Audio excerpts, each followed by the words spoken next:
할렐루야. 우리 주님의 은혜와 평안이 성도 여러분의 삶 가운데 늘 함께 하시기를 주님의 이름으로 축복합니다. 우리 성도의 교제 함께 인사하면서 나누겠습니다. 사랑합니다. 축복합니다. 감사합니다. 최근에 홈 루덴스라고 하는 신조어가 많이 사용되고 있습니다. 호모 루덴스, 놀이하는 인간이라고 하는 이 말에 어떻게 보면은 패러디한 말이 될 텐데요. 뭐 집에서 즐긴다라고 하는 정도의 뜻이 될 것 같습니다. 밖에서 활동하는 게 아니라 주로 집에서 놀고 집에서 즐기는 그런 사람들을 일컫는 말이 이 홈 루덴스라고 하는 신조어입니다. 작년에 코로나가 발생하면서 국민들한테 물어봤더니만 당신은 홈 루덴스라고 생각하십니까? 라고 하는 질문에 국민의 한 65% 정도가 그렇다라고 대답을 했다고 합니다. 그만큼 집에 있는 시간이 많아지게 되었는데 코로나가 바꾸어 놓은 우리의 일상의 한 모습입니다. 이러한 세태에 가장 민감하게 반응하는 곳이 어딘가 하면요, 방송국입니다. 먹는 것을 방송하는 것을 먹방이라고 하죠. 이 집에 관한 것을 방송하는 게 집방입니다. 여러분 텔레비를 켜시면요, 각 채널마다 수많은 집방 이 방송들이 우후죽순으로 그렇게 방송되는 것을 볼 수 있습니다. 집에 있는 시간이 많아지다 보니까 집을 정리하고 또 인테리어를 바꾸고 하는 이러한 것들에 눈이 가는 겁니다. 그래서 집의 가치, 집의 기능, 이것에 대한 사람들의 인식이 바뀌면서 그러다 보니까 더불어서 그러한 방송들이 인기를 끌고 있는 것이 요즘의 모습입니다. 요즘처럼 이 홈 루덴스가 늘고 있는 이 시점에 우리 그리스도인들에게 집은 어떠한 의미가 있을까요? 물론 여기서 말하는 집은 건물을 의미하는 것은 아닙니다. 남녀가 만나서 사랑을 하게 되고 자녀를 낳고 함께 사는 것, 그 이상의 의미가 있는데 하나님께서 창조하신 아름다운 공동체라는 것이 집, 우리의 가정이라는 것을 우리는 유념해야만 합니다. 오늘 본문의 이야기는요, 고넬료라고 하는 로마 군인의 이야기입니다. 그가 기도 시간에 환상을 보았습니다. 천사를 통해서 두 가지 이야기를 듣게 되었는데요, 하나는 그의 경건 생활을 인정해 주는 것이었고요, 또 한 가지는 요바에 있는 베드로라는 사람을 집으로 청해 오라라는 이 두 가지 이야기를 환상으로 듣게 되었습니다. 고넬료는 즉시 자기 집안의 사환 2명하고 경건한 군인 1명을 붙여가지고 베드로를 부르러 가서 집으로 초청을 해옵니다. 하나님께서는 이 일을 통해서 이방 사람이었던 고넬료에게 예수 그리스도의 복음을 듣게 하셨고요, 고넬료뿐만 아니라 그 집안에 있었던 모든 사람들이 다 성령으로 충만하게 임할 수 있도록 역사를 하십니다. 그리고 그 가정의 변화를 통하여서 본격적으로 이방인 복음 전도의 시대가 열리게 되었습니다. 이 사건은 되게 중요한 사건인데요, 이방인 최초의 회심 사건이기도 했고요, 이제 복음이 전 이방인에게 전해지는 본격적인 시발점이 되는 그러한 사건이었습니다. 고넬료와 그의 가정의 이야기를 통해서 특별히 집, 가정의 가치와 기능을 많이 생각하는 이때에 우리 춘천중앙교회에 속한 모든 가정들마다 하나님께서 창조하신 본래의 아름다운 모습, 그러한 공동체로 변화되기를 주님의 이름으로 축복합니다.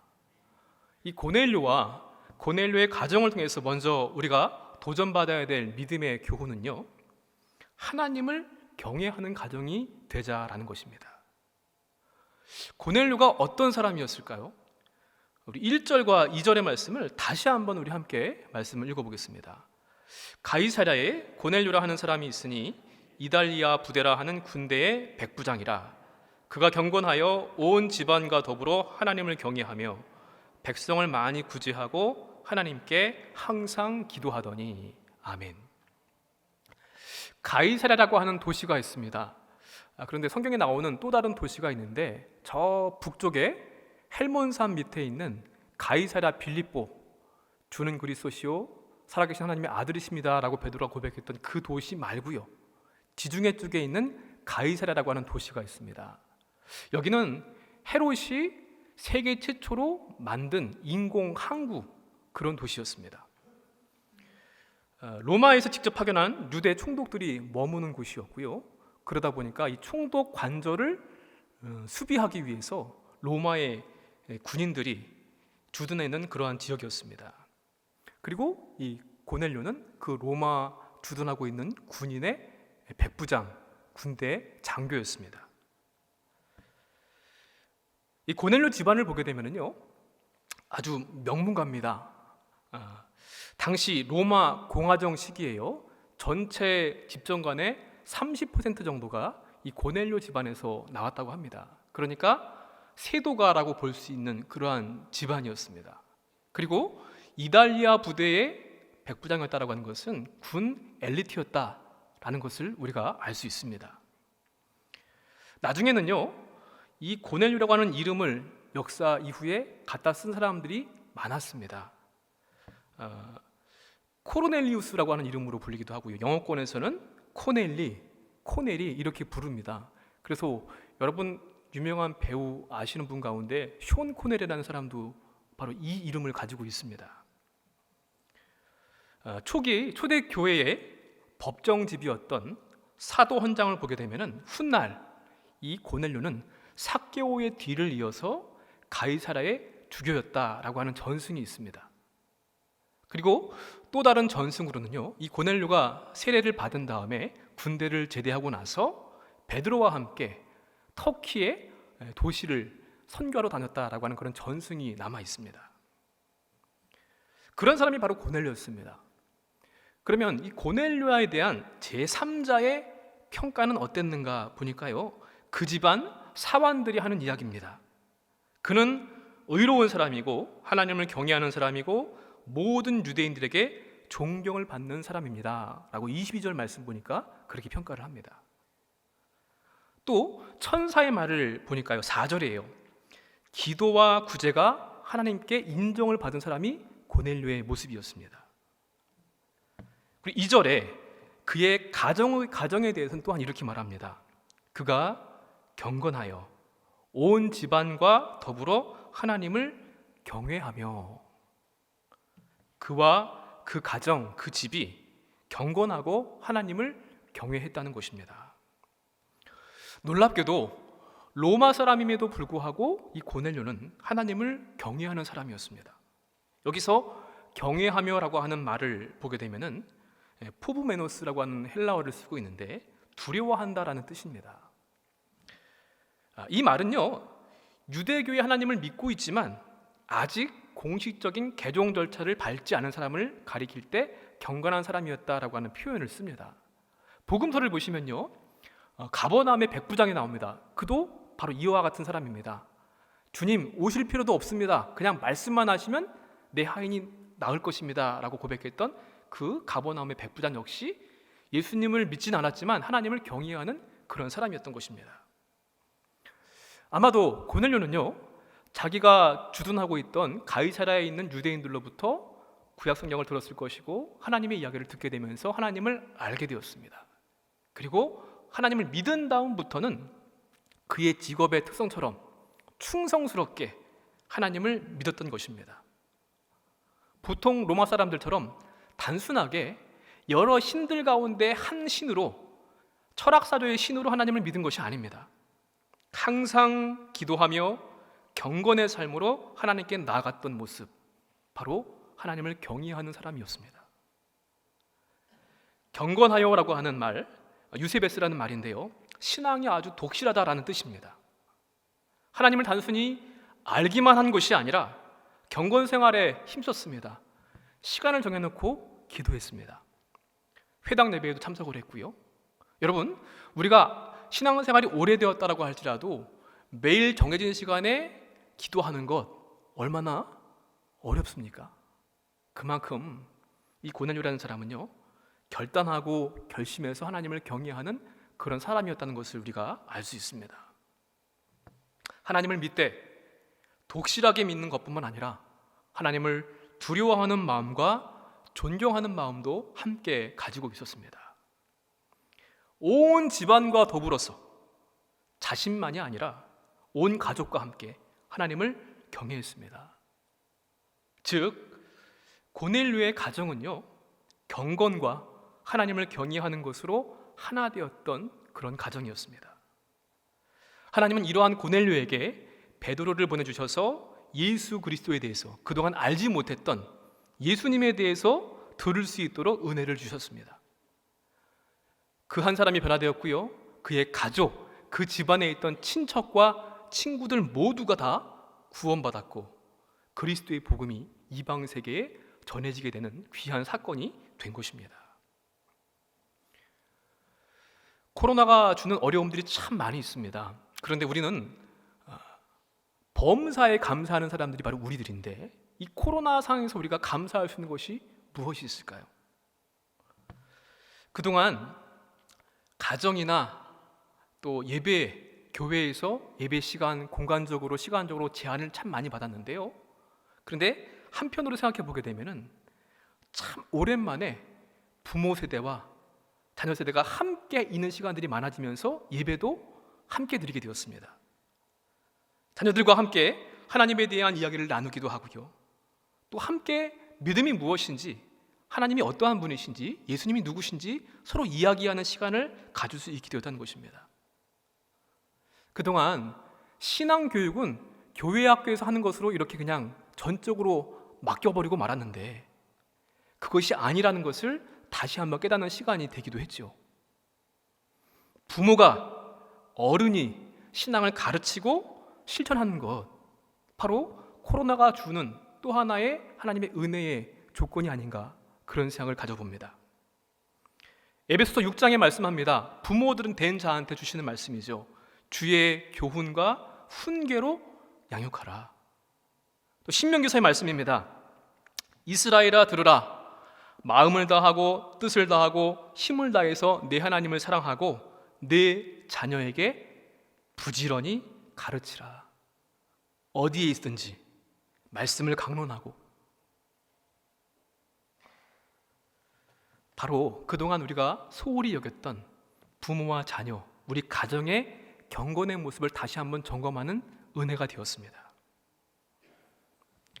여러분, 경건이 무엇입니까? 하나님 앞에 있는 인간, 나의 삶의 자세가 바로 경건입니다. 그분 앞에서 바르게 살아가는 것이 경건이고요, 그분 앞에서 충성된 모습으로 살아가는 것이 바로 경건입니다. 고넬료 뿐만 아니라 그 집안에 있던 가족, 친척, 친구들, 모든 사람들이 하나님을 경외하고 두려워하는 신앙의 사람들이었습니다. 여러분, 나 혼자 잘 믿고 잘 사는 것으로 만족해서는 안 됩니다. 우리 가정에서도요, 고넬료와 같은 가장들이 새롭게 일어나시길 바랍니다. 또 온 집안 가족 구성원들이 고넬료 집안의 식구들처럼 하나가 되어서 경건하고 하나님을 경외하는 그러한 우리들의 모든 가정들로 변화받기를 주님 이름으로 축복합니다. 또한 고넬료와 그의 가정은요, 하나님의 말씀을 사모하는 하나님 말씀의 가정이었습니다. 우리 역시도 하나님 말씀의 가정이 되기를 주님의 이름으로 축복합니다. 베드로가 말합니다. 왜 나를 불렀느냐, 왜 나를 초청했느냐 라고 하는 물음에 고넬료가 이렇게 대답을 합니다. 33절의 말씀인데요, 내가 곧 당신에게 사람을 보내었는데 오셨으니 잘하였나이다. 이제 우리는 주께서 당신에게 명하신 모든 것을 듣고자 하여 다 하나님 앞에 있나이다. 아멘. 왜 불렀습니까? 베드로를 초청한 목적이 뭡니까? 주께서 베드로에게 명하신 모든 것을 듣기 위해서 초청하고 모였다는 것입니다. 하나님의 말씀, 구원의 말씀을 듣기 위해서 우리가 지금 다 모였습니다. 친척들, 친구들 모두가 다 집안으로 불러 모았습니다. 비록 자신은 이방인이고 이방인과 유대인이 함께 교제하는 것은 금지되어 있는 사항인 것을 알았음에도 불구하고 그래도 그를 초청했습니다.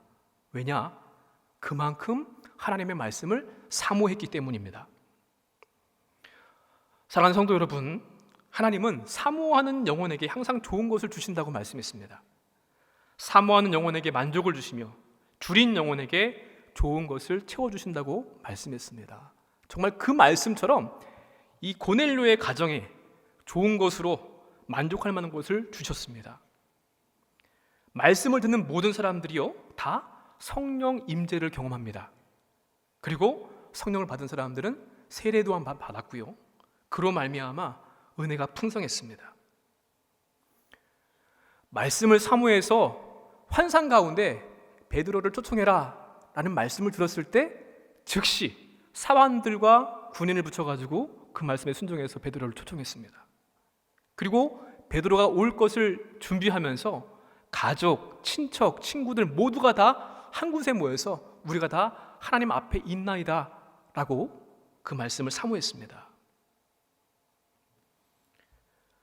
정말 그 말씀처럼 하나님의 선물 성령까지 충만하게 받았고요, 모든 사람들이 다 세례를 받고 지금까지는 유대인에게만 복음을 전했습니다. 그런데 고넬료 가정의 변화를 통하여서 이제 복음이 유대를 넘어서 이방 땅에 전해지는 귀한 계기가 된 것입니다.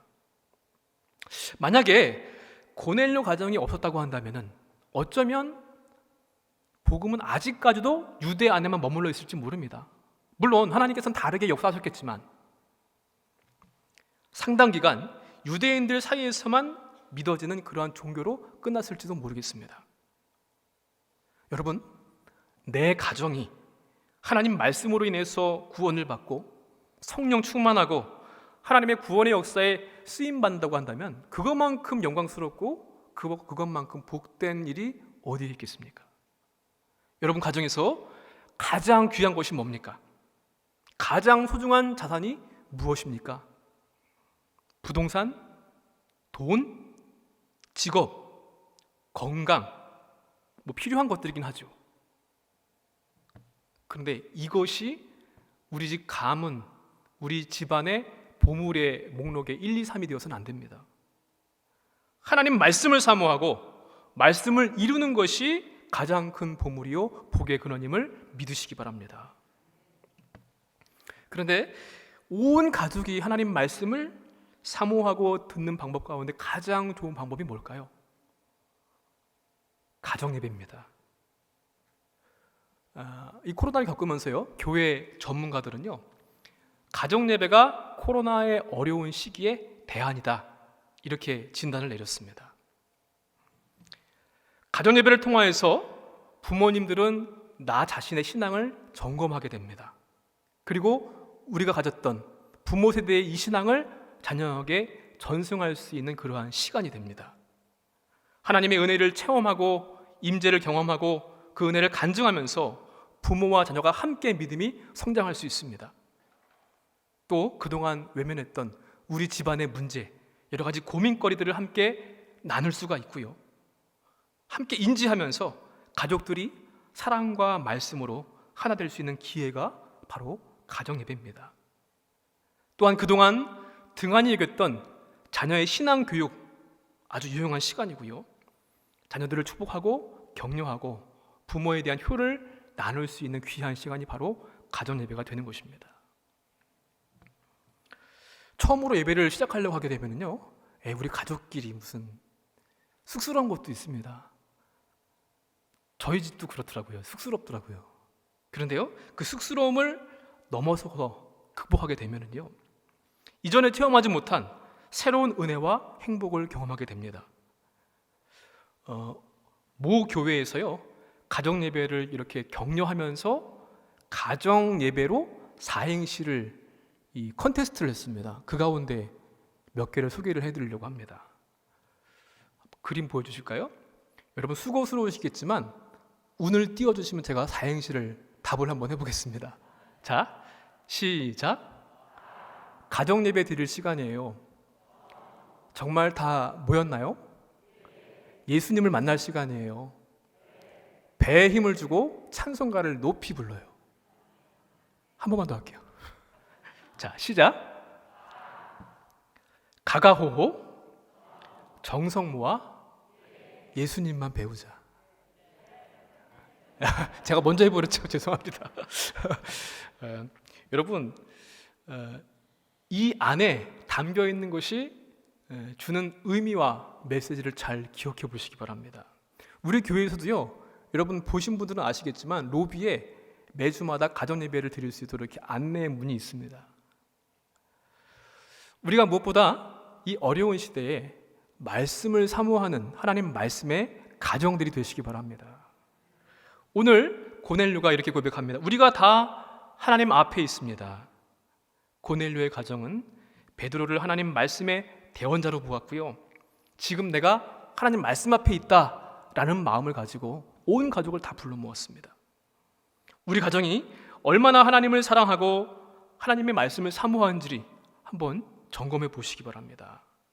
그때요, 코로나가 오든지 그것보다 더 큰 어려움들이 있다라고 할지라도 문제가 되지 않습니다. 하나님 말씀이 우리 가정을 이끌어 주실 것이고요, 말씀의 복이 임할 것이기 때문입니다. 하나님 말씀의 가정이 되십시오. 특별히 온 가족이 함께 모여서 가정 예배를 드릴 때마다 말씀의 풍성함이 넘치는 우리 귀한 가정들 되시기를 주님의 이름으로 간절히 축원을 드립니다. 마지막으로 성화를 이루어가는 가정이 되시기 바랍니다. 고넬료는 이방인이었고요, 로마의 군대의 장교였습니다. 쉽게 말하면 점령군의 우두머리쯤 되는 사람입니다. 그런데 그럼에도 불구하고 하나님을 경외하고 이웃을 구제하는 일에 열심이었습니다. 다른 점령군들과는 다르게요, 식민지 그 땅에 불쌍한 사람들을 긍휼히 여기고 많이 구제하면서 심지어는 유대인들한테까지도 저분은 참 인격자다라고 하는 평을 받았습니다. 왜냐하면 고넬료에게 있어서 이 구제는 자기가 받은 하나님에 대한 은혜와 사랑을 나누는 실천이었고요, 함께 나누는 일이었기 때문입니다. 그래서 4절 말씀 보니까 그의 구제가 하나님 앞에 상달되어서 기억하신 바가 되었다고 그렇게 인정해 주셨습니다.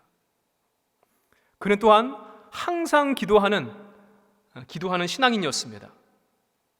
그의 기도 생활은요, 환상을 보게 했고 그 환상을 통하여서 그리스도의 복음을 듣고 온 가족이 성령 충만 세례를 받는 은혜를 입게 되었습니다.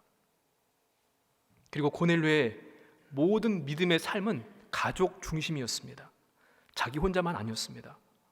온 가족이 하나님을 경외하고 베드로를 통해서 하나님 말씀을 듣기 위해 가족, 친지, 친구들 다 불러 모았습니다. 그의 믿음은 가족들 가운데서 아름답게 이루어졌고요, 온 가족이 성령 체험하고 세례받고 그로 말미암아 이방 땅의 복음을 전하는 원동력이 되는 그런 사건을 경험하게 되었습니다. 한마디로 고넬료의 신앙은 가정, 일상, 모든 곳에서 생활 속의 신앙이었습니다. 다른 말로 하면요, 성화를 이루는 삶이었다, 이렇게 평가할 수 있을 것 같습니다. 젊은 사람들이요, 교회를 떠난다고 너무나 걱정들을 하고 있습니다. 우리 교회는 그래도 좀 덜한 편인데요, 30대, 40대가 교회 구성 가운데 별로 없답니다.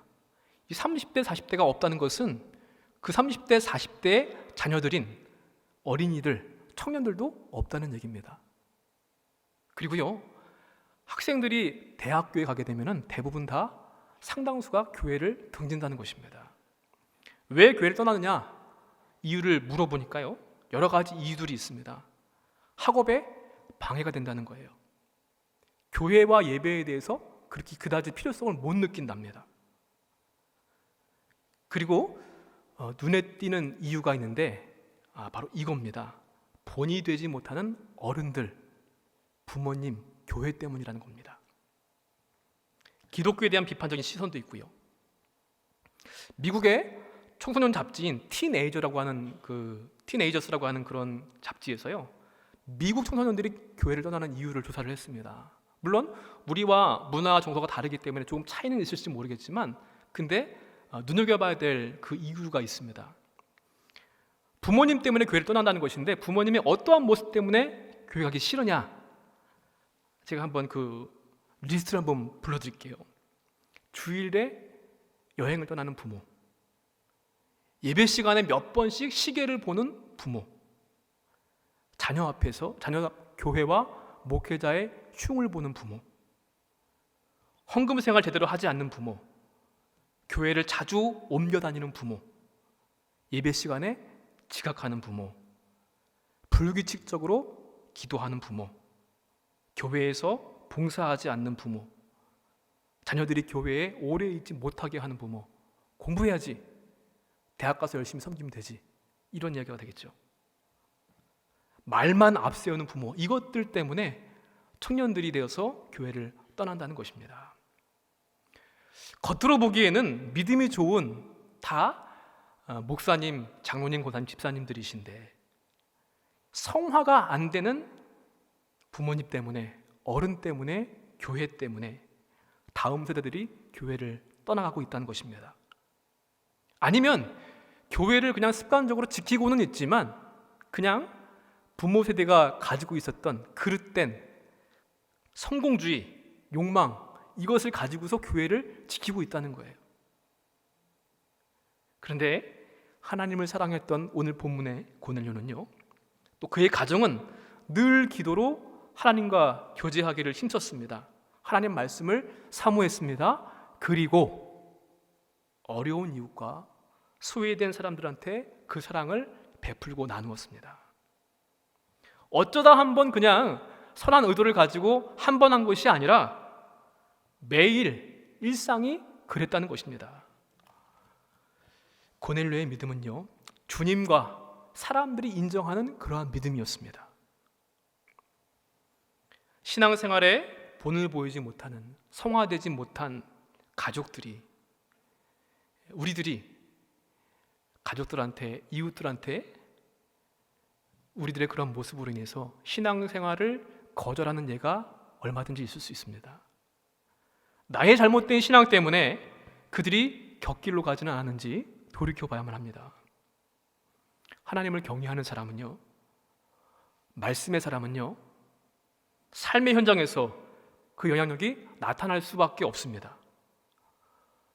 어거스틴은 말했습니다. 나를 알고 있는 이웃들에게 내가 어떠한 사람으로 기억되고 싶으십니까? 라고 하는 것을 스스로 물어보는 것이 성화의 출발이라고 이야기를 했습니다. 신앙도 좋아야 하지만요, 생활도 좋아야만 합니다. 기도도 잘해야 하지만 생활 기도가 더 좋아야만 합니다. 고백한 것만큼 생활로 살고 믿는 것만큼 행동으로 하는 그 믿음이 진짜 믿음입니다. 잘 말하는 것만큼 잘 살아야만 합니다. 어디에서부터 성화가 이루어져야만 할까요? 내 성품에서부터입니다. 그리고 내 일상생활에서 가장 가까운 우리의 가정에서부터 성화를 이루어가기 시작해야만 합니다. 어쩌면 우리의 가정이 지성소와 같은 가장 거룩한 곳, 가장 아름다운 곳이 되어야만 합니다. 제자 훈련을 받는 곳이 교회가 아니라 우리 가정에만 하고요, 우리 일상 생활이어야만 합니다. 또 그 훌륭한 교사는 바로 나부터, 부모된 우리부터, 자녀된 우리부터입니다. 고넬료의 가정처럼 경건한 믿음의 사람으로 성화를 이루어가는 복된 가정이 되시기를 주님의 이름으로 간절히 축원을 드립니다.